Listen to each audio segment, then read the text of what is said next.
Hello, everyone, and welcome back to another Movie Nights movie review. Today we are talking about Joker, Folie. You got both of us here.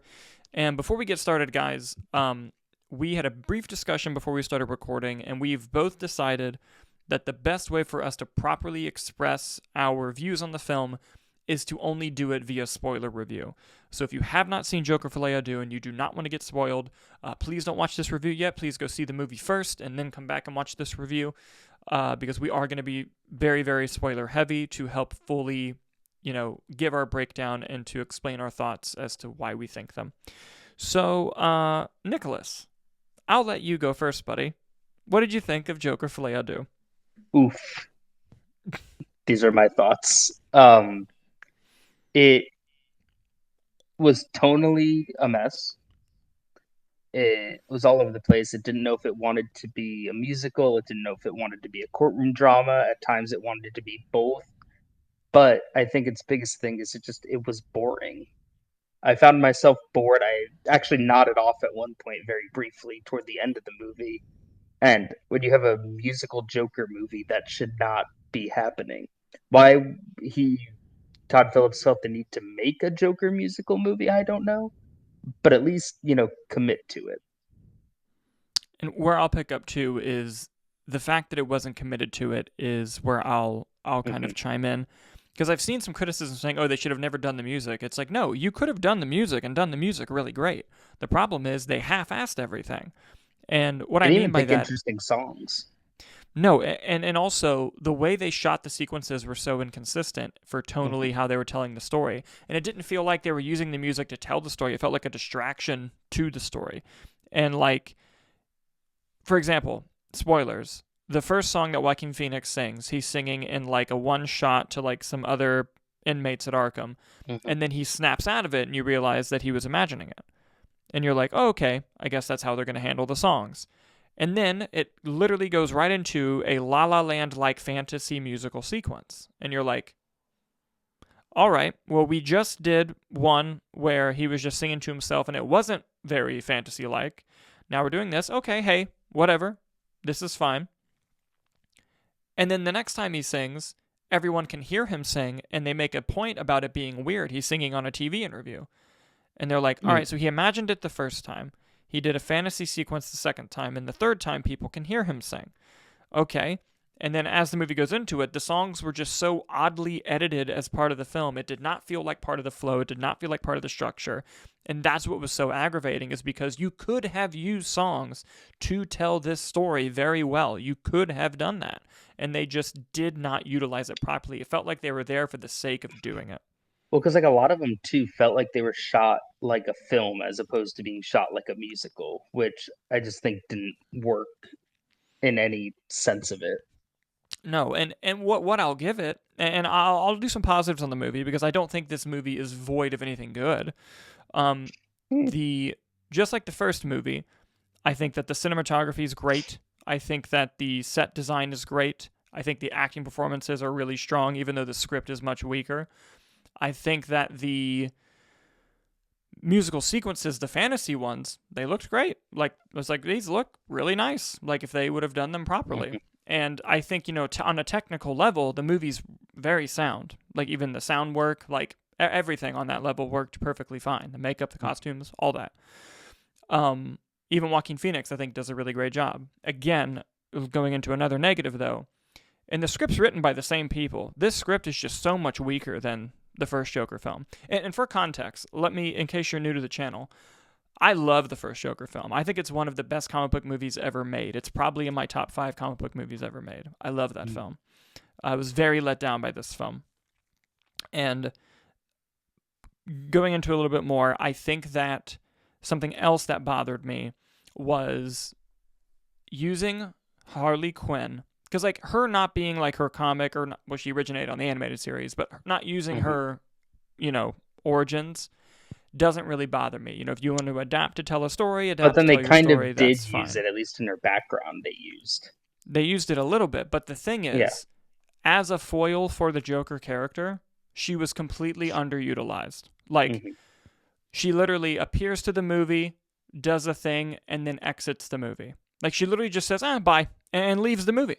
And you're like, okay, that's how we're going to do that. All right. And here's the thing, when Yeah. they mention her backstory, it's kind of a reveal in the movie that she's lied to the Joker. That basically, and I thought this part was interesting, she basically was just an obsessed fan of Joker's who checked herself into the hospital to try to meet him and fall in love with him and be his fan. Kind of a commentary on like the people who liked Ted Bundy and that kind of thing. I'm like, oh, interesting. And they even mentioned, like, yeah, her family's rich. Like, she has a dad who's a doctor and all this stuff. And I'm thinking, oh my God, are we going to get a sequence where, like, her parents get involved in this and are like, what are you doing? Like, Mm-hmm. this is insane. You know, they mention it once and it's never brought up again. And it's just like, They're like, here's okay. this nugget, and you're like, it's a far more interesting movie, but okay, Yeah. Yeah. this is where they want to go. And this is my biggest problem with the movie. It's not even the poorly constructed musical sequences, and those did bother me. My biggest issue with the movie is that it introduces really interesting ideas to then completely abandon them and focus on something far less interesting. Because to me, again, spoilers, when you put Zazie Beetz, his character, and you put the other character, Gary Puddles, when you put them on the stand and they're talking, especially the Gary Puddles sequence, where he's like, Arthur, you're the only person that treated me nice. And then when you did that, I couldn't go back to work. I couldn't do anything. And for the first Mm-hmm. time, you see in Arthur's face that his selfish actions affected people that he didn't want to hurt. And you see that Yeah. on him. And it's like, okay, we got a really good idea here. Let's explore this. Let's dive into it. Completely move on like it's nothing. Zazie Mm-hmm. Beetz' character.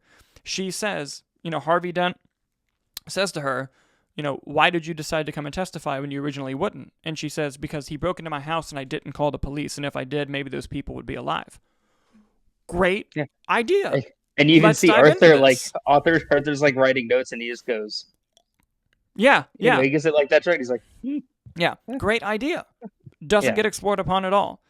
Now, the one joke in the movie that actually made me audibly laugh is when Harvey Dent's talking to Gary Puddles and he says, can you point out the defendant and describe what they're wearing? And Gary says, he's right there and he's wearing a red suit and clown makeup. And when Arthur goes, that was hilarious.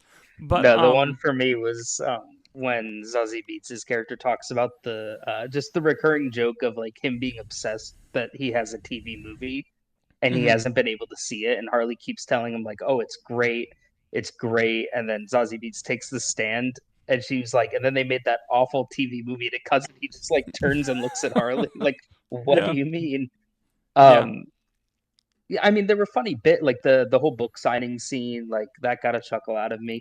I really liked the Gary Puddle scene for the reasons you're saying. We mhm, had a really bad audience, and there was just one guy, not a good person if you ask me, but he just could not stop laughing at Gary, and it was like, this is terrible. just you're one rude, what an Yeah, awful thing. Two, like you're distracted. You're the only person in this theater laughing right now. Three, this is like the conclusion. Now, granted, like, or this is like the big, you know, courtroom scene, and I'm like, you're kind of just taking out of the movie. I mean, I wasn't really in it to begin with, but like, come on, like to me, that scene was probably one of the better scenes of the movie, and it was it sort of was. taken out by that. And my something I found interesting. One, Harvey Dent in name only. First off, what an awful just portrayal of the character. I don't think he was trying, to do, like he was just unnamed lawyer one, and they were like, we could make this Harvey Dent. And Well, there's the whole courtroom, the explosion scene, and you get a little bit of like the mhm, like a split second blink and you'll miss it shot. And I was like, I get it, but like what I found interesting about the first Joker, right, was they were like, Arthur Fleck as this character is, this mentally unwell person, and the first movie was sort of this character study on that. That mhm, wasn't a take on the Joker before. So I was kind of disappointed when like Harvey Dent is just the DA for New York, and that Harley Quinn did sort of have a similar backstory to, like I wish they had sort of taken more liberties with those characters just based off what they did with Joker as a concept. yeah, And they just really, at the end of the day, I don't know what this movie wanted me to take away from it. mm, I don't know what it was trying to tell me as an audience member. It was it felt to me more like oh, we did Joker, people like that, and it didn't really to me hit any new beats. It was uninteresting with If its anything, it concepts. almost undid part of Arthur's arc at the end of the first Joker so that they could Yeah, redo it in this film a little bit. yeah, because like the whole concept too is like our Joker and Arthur, two people, one people, and quite frankly, at the end of the day, I don't think it matters. Mm-hmm. And if that's what you're telling me in the movie of, what is it, and we don't even really necessarily come to a full conclusion on it, you know, I I don't see the purpose of this.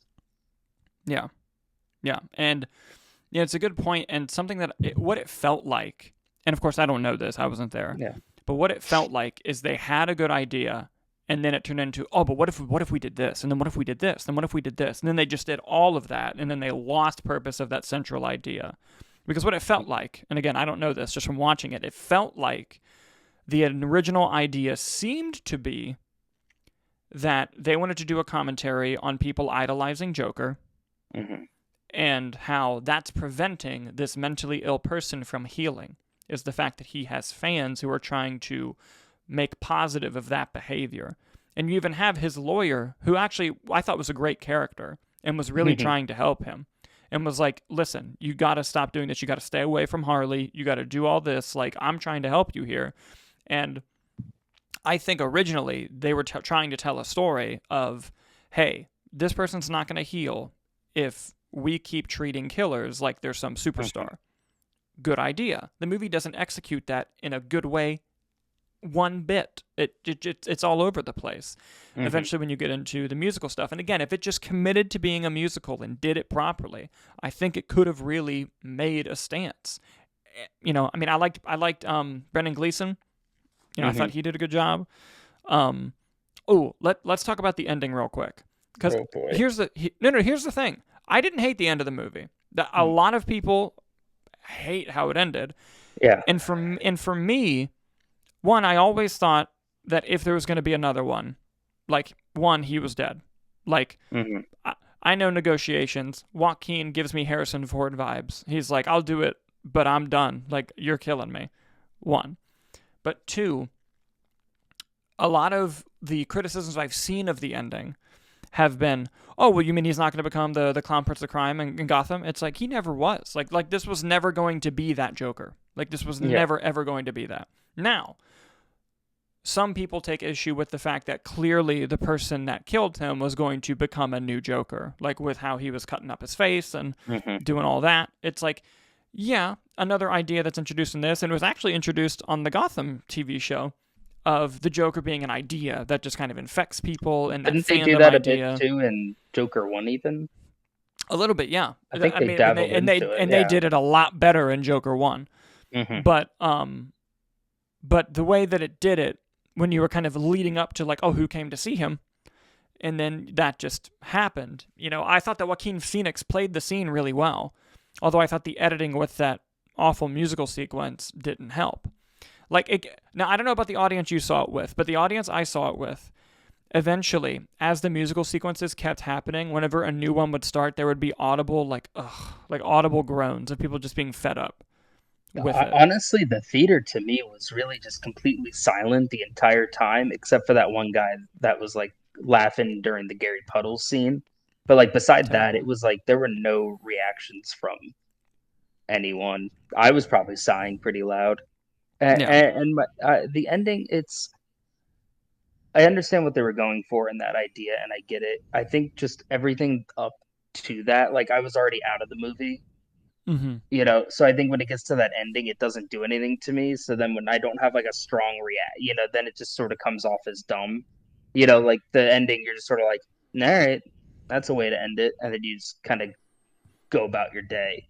It wasn't impactful because of the ineffectiveness of everything prior to it. Yeah, and here's the thing. If you're going to kill him, I thought you could have killed him 5 minutes earlier and have it been really poignant. If Harley leaves him on the stairs, the cops pull up, he turns around and they shoot him, and he falls down the stairs, like, riddled with bullets. Like, it was right there. Like, the imagery of him going down the stairs, except he's dying. I mean, even if you were going to do a similar ending? Why not just have it be one of the goons that picks him up after the explosion at the courthouse? They kidnap him. They're holding him they were like, oh, we're the ones who Yeah. killed the Joker. We're Yeah. and I let mean, that. And I think that gets the point across more of the fandom of Joker and that extremeness versus, oh, yep, there's another crazy person in Arkham. What? yeah. Yeah. And like, I also got into a discussion with somebody about the end because Mhm. I know I brought it up earlier where I was like, oh, I know it's not the point of the scene, but I still wish we got to see like who he was going to meet. And Mhm. someone suggested, oh, I think the guards like just lied to him because they knew that he was going to kill him. So they like set him up to Mhm. get murdered. And I'm like, oh, that works. But I still would have liked to have seen, if that was the case, like Brendan Gleeson or one of the guards coming in after he died and like saying something, you know. And but again, I of all the stuff in the movie that I didn't enjoy, the ending was fine to me. It was just like, okay, like I think had the movie been great Mhm. up to that point, it wouldn't have made a huge difference. I think I would have been disappointed in the ending had I really enjoyed everything else Fair, fair. personally. Yeah, but it's just one of those fascinating things where the same team just Mhm. who again, I hold the original Joker movie in high regard. I really really love that film. And I know people don't even I like like that. it quite. I like it quite a lot. Yeah. Yeah. I know there are people who don't even like that movie, and power to you if Mhm. you don't like it. I was one of the people. I They're not really gonna loved like the this film. one. Oh no, they're really not going to No, like this not one at either. all. Mm-mm. But yeah, it was just I rarely use the word pointless when I describe a movie, but this is how it felt the whole time I was Mhm. watching it. And it's really disappointing. It's really disappointing. But here's what I will say. And I'm going to say this in a complimentary manner. Todd Phillips is an absolute genius at making something that strikes gold with pop culture and then telling himself, and now it's time to get paid. And then doing it until he gets his bag and then moving on to the next thing. Like he did it with Hangover, he's done it with Mhm. Joker. And look, as someone who, if that's your job to make a career in this business, if you can convince people to pay you to do it, fucking do it. You know what I Never. mean? If you're But good at something, never do it for free. hey, exactly. Um, but yeah, it's a shame. But again, I don't think the movie's fully devoid of things that are like there are good things in the movie. I think it's incredibly well made technically. I think Brendan Gleeson was great. I thought Fleeting what and we far got between. fair, but I thought Yeah. what we got of Lady Gaga was great. And again, Joaquin Phoenix was great. It's crazy how he can just lose weight like that. He looked gross again.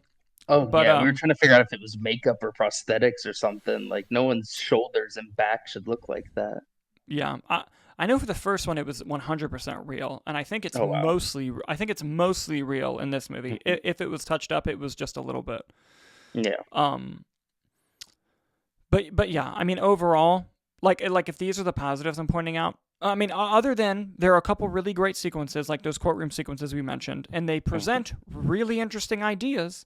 They just go nowhere. They And go that's the thing. I nowhere. think the idea that they don't delve into it farther, it just makes it kind of boring. Yeah, A yeah. Joker musical, or even just a movie where the fact that the Joker is on trial for his crimes is not something we've Hmm. seen, and for it just to play it, it was just, eh. But Yeah, hey, that's yeah. life. That's life. There you go. There you go. But yeah, that'll do it for our review of Joker Folie à Deux, guys. What did you think about the movie? Please leave your comments and thoughts down below. Thank you guys so much for watching, and we will see you on the next one.